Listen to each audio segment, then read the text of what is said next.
Where you headed to? I don't know.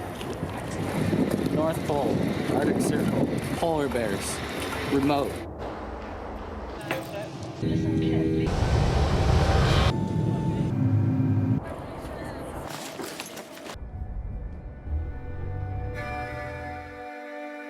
I just heard that we were going to this island north of Norway. It's kind of hard to have any expectations when you don't know what the place you're going to is going to be like.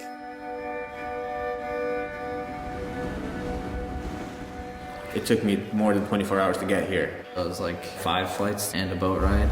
That was kind of crazy too. I've never been on a boat in the ocean in my entire life. We got to see seals and a couple whales even.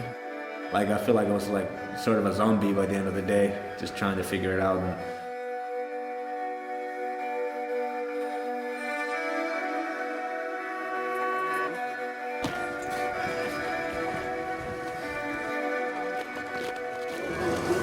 Wow, never seen anything like this before. I'm just questioning myself if this is safe or not, but apparently it is. There's a bunch of sleds and... Just keep going.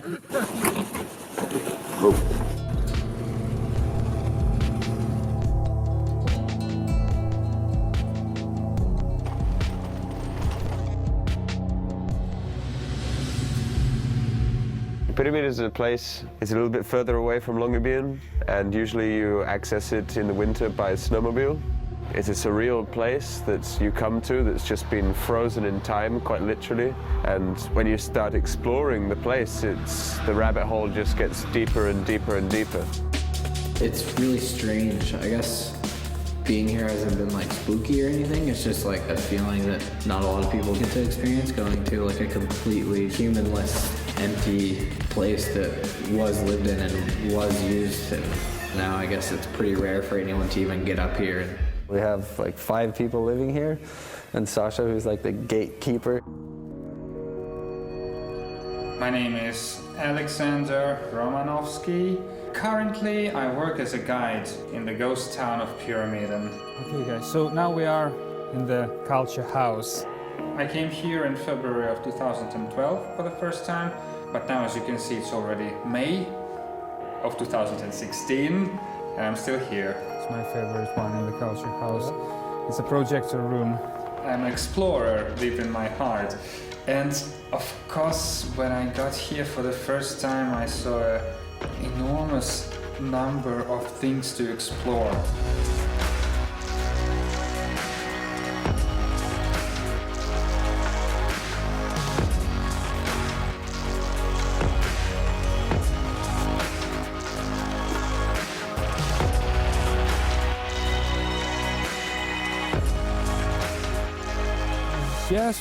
Yes, the Pyramiden was not just a settlement, it was a community.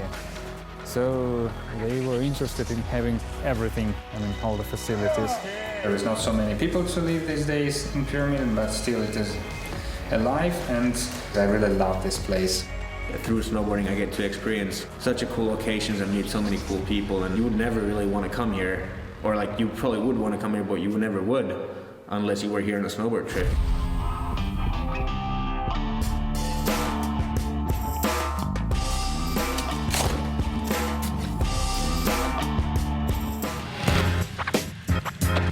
It's really much a paradise for people who are street snowboarding or skateboarding, just for the fact that you have this freedom in Pyramiden that you have nowhere else.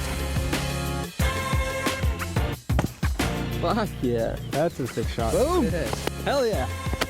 Good job, you worked I out. almost forgot to press the end trigger on that.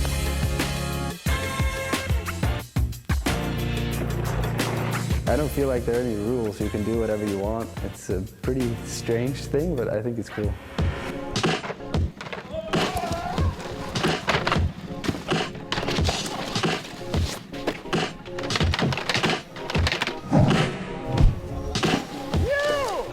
That was perfect. I feel like snowboarding is sort of an art form, everybody's kind of like rides the way they see riding is cool and what's like the best for their riding abilities. Maybe the way everybody looks at spots is always a little bit different, so I think it's cool. It's a good mix of riders.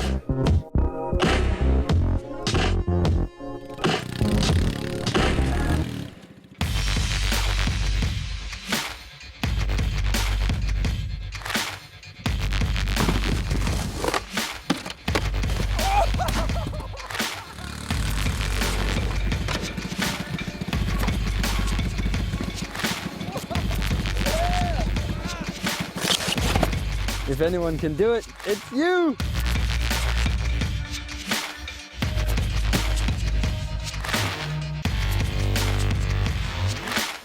Yes! Good effort. That was sick. Wow! Damn. Oh, that's sick. Yeah! Yeah, I'm pretty much gonna remember everything, I feel like. Just seeing Pyramiden, seeing the seal, seeing the walruses, seeing the beluga whales. Just kind of taking it all in. Looks good. The whole like vastness of everything was definitely something I'll remember forever.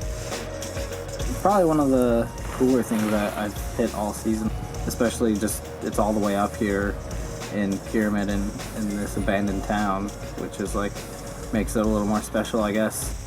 I think this definitely was one of the best and the coolest trips I've ever been on, and hopefully there's going to be more trips like this in the future.